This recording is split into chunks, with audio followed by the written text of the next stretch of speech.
नमस्कार दोस्तों, आपका स्वागत है आपके अपने YouTube channel Vidhi judicial academy में। मेरा नाम है Vijendra Verma and I am the director founder of the Vidhi judicial academy. We provide coaching for the judicial services exams, and through this video we are trying to reach out to you to provide you full professional exam oriented coaching for the judicial services, and that is free of cost. इन classes में जो videos हम आपको provide करेंगे, we are going to provide you the entire foundation course including all the books, including all the details whether it is required for the prelims or mains or for the guidance for the interview. Means in videos को आपने सिर्फ इतना करना है, sequence में देखना है, playlist को अच्छी तरीके से देखना है। सब्जेक्ट वाइज मिल जाएंगे आपको, CPC, constitution, contract, BNS, BNSS, इन सब की प्लेलिस्ट आपको सीक्वेंस में मिलेगी। इन प्लेलिस्ट को देख करके आपने you have to take the coaching from the scratch. First video से लेके लास्ट वीडियो तक आपने करना है। उन्हीं वीडियोस में आपको गाइड किया गया है कि किस तरीके से आप किसी को कोई सा particular provision, section, sub section उसको प्रीलिम्स के लिए पढ़ना है क्या, मेंस के लिए पढ़ना है क्या, और उसके किस तरीके से नोट्स करने चाहिए, कैसे आपको रिवीजन करना चाहिए। इन्हीं वीडियोस में डिटेल में गाइडेंस आपको मिलेगी। तो प्लीज आपसे ये रिक्वेस्ट है, आप ये ना समझें कि यूट्यूब में फ्री में दिया गया है तो फिर ऐसे ही होगा। ये वो प्रोफेशनल कोर्स है जिसके लिए हम लोग अच्छी खासी हाई फीस लेते आए हैं स्टूडेंट से, लेकिन एक टाइम आता है इंसान को समाज के लिए भी करना चाहिए, और उसी इंटेंशन के साथ में we are providing you the entire course free through the YouTube channel Vidhi judicial academy. तो प्लीज हर वीडियो की जो थंबनेल है उसको देख करके आपको आइडिया लग जाएगा कि इसका सब्जेक्ट क्या होने वाला है। कुछ टॉपिक्स ऐसे होते हैं जिनको एक लेक्चर में कवर नहीं किया सकता, तो उसमें लेक्चर नंबर 1, 2, 3 सीक्वेंस से मिलेगा। प्लीज उस तरीके से देख लीजिएगा, और नोट्स आपको अपडेटेड मिलेंगे, उसके लिए कहीं जाने की जरूरत नहीं है। नोट्स का जो लिंक मिलेगा आपको डिस्क्रिप्शन बॉक्स में मिल जाएगा आपको। And thank you very much, wish you all the best. Her query, you know what is her query? इनकी क्वेरी ये है कि limitation period is to be reckoned when the decree is obtained from the court. Then what is the relevance of filing the appeal with the copy of judgment itself? You got it? So what is this? Suppose I am the aggrieved person and I want to file an appeal. It is in my interest that I should speed up. If I am the owner of a house and you are the trespasser, a decree has been passed in your favor that you will not hand over possession to me. So what is in my interest? I should reach out the appellate court at earliest. Why should I wait? Then I will go appeal only when the decree will be given to me by the court. I will complete all the formalities. I will give the copy of judgment to my advocate. He will draft the appeal. He will file the appeal, and the proceedings will go on. When the decree will be obtained from the court, I will file the decree in the court itself. तो at least I can save my time. अगर मुझे जल्दी है तो I am the aggrieved of decree, मेरे खिलाफ judgement आया lower court से, मुझे जल्दी है अपना केस को सुनवाई कराने की। मैं तो जितनी जल्दी होगा उतनी जल्दी करूँगा ना, कोर्ट में जाऊँ।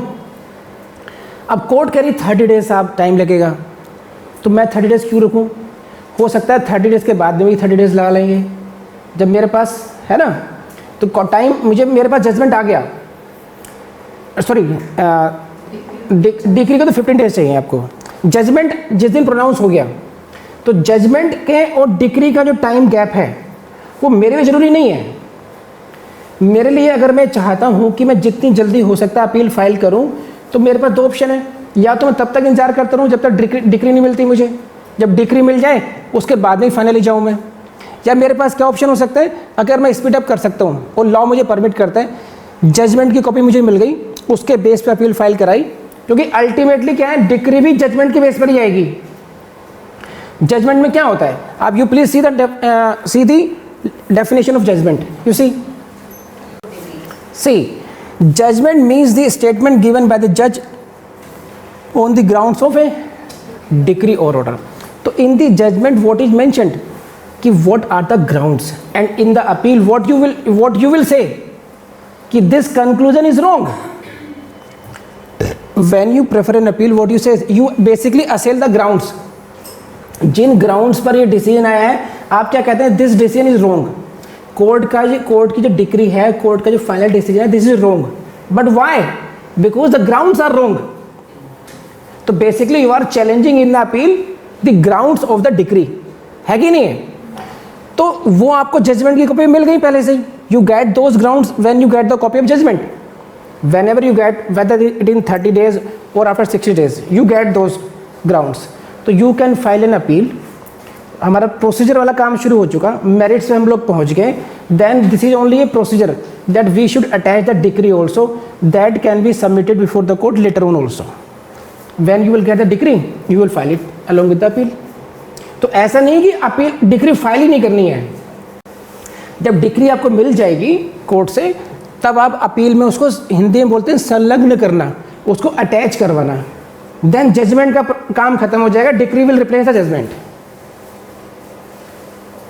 समझ में आता है आपको? नहीं. चलिए अभी और पढ़ लेते हैं अगर समझ में नहीं आ रहा है आपको. तो अभी जब आगे पढ़ेंगे ना अलग जो सब्सिक्वेंट रूल्स हैं, फिर आपको और क्लैरिटी हो जाएगी. तो ये ध्यान रखेंगे. What is the judgment? Judgment is the statement given by the जज on the grounds of decree. Now if you are going in appeal, it means you are assailing the those grounds basically कि this ground is judge has come to this, judge said this on this ground, therefore it is wrong because he is taking wrong ground. He has made the basis of his judgment on wrong grounds. ये नहीं होना चाहिए था.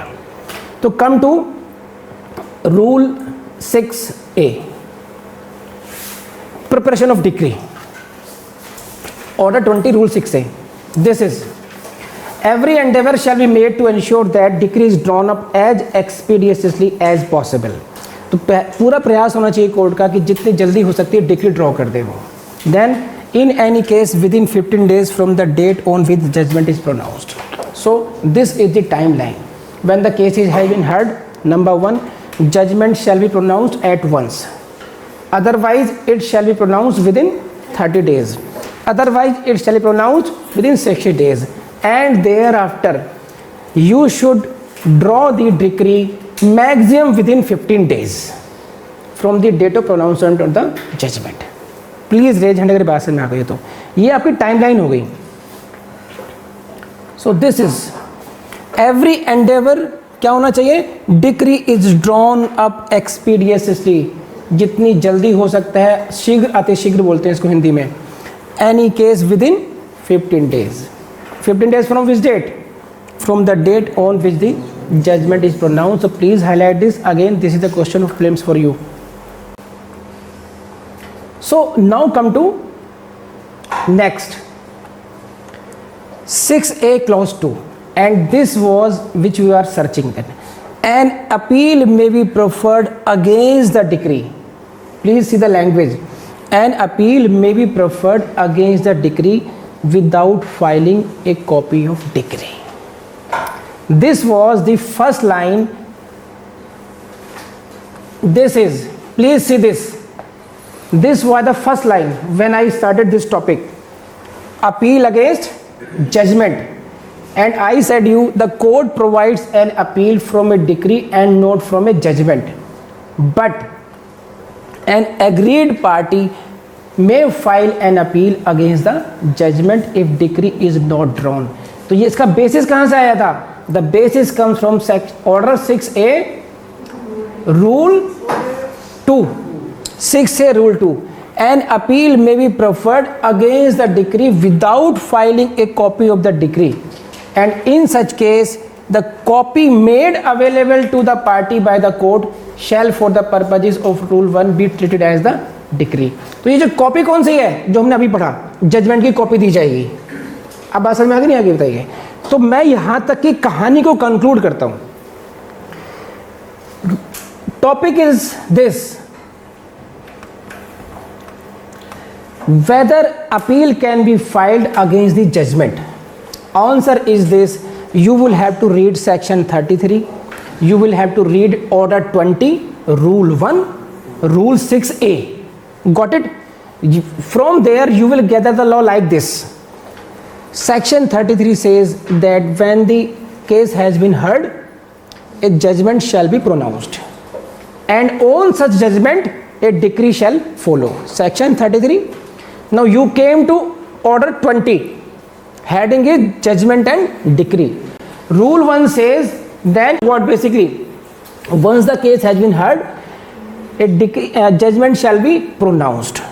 Number 1, in open court. Number 2, at once. Number 3, if not at once, within 30 days or within 60 days. And in that case, you will have to read out the findings on each issue and the final order, and it is not necessary to read out the whole judgment, but you will have to give the copy of whole judgment. So this is the copy of the whole judgment is must to be given. समझ में आ गई बात? Then says if you then an appeal may be preferred against the decree without filing a copy of the decree. If you have got the copy of judgment but not the copy of decree, not the decree, even then you can file appeal without the copy of decree, without the decree, if you have got the copy of judgment. Please raise hand अगर बात समझ आ गई तो. And that copy of judgment, it shall be treated as the decree. तो these अब यहाँ से कहीं से भी क्वेश्चन आ जाएगा. आई होप आप कर पाएंगे इसको. मैंने काफ़ी डिटेल में रिपीटेडली समझाया आपको, क्योंकि इश्यूज ट्रिकी हैं. कई बार इंसान को समझ में नहीं आती चीज़ें आसानी से. So this is. अब बढ़े आगे. मैं आपको बता दूं, ये जुडिशरी का एग्जाम सबसे आसान एग्जाम है हिंदुस्तान का. वीडियो में भी कई बार समझाया होगा आपको, अभी बता रहा हूँ आपको. यूपीएससी से कंपेयर कर लीजिए. ना जीएस है, ना सीसेट है, ना और दुनिया भर झंझट नहीं है. रिपीटेशन बहुत ज्यादा होता है और पहले 3 साल या 5 साल पढ़ करके आ रहे हो. सिर्फ फेल होते हैं हम अपनी गलती से, क्योंकि कभी एडवोकेसी में जा रहे हैं, कभी कहीं जा रहे हैं, लगातार हम पढ़ नहीं रहे हैं. इसका केवल और केवल से मान लीजिए 18 से 24 महीने के अंदर आपको जज बन जाना चाहिए. और ये सब खत्म कीजिए महाराज, अगला वीडियो पढ़ने बैठो. चलो चलो चलो, शाबाश.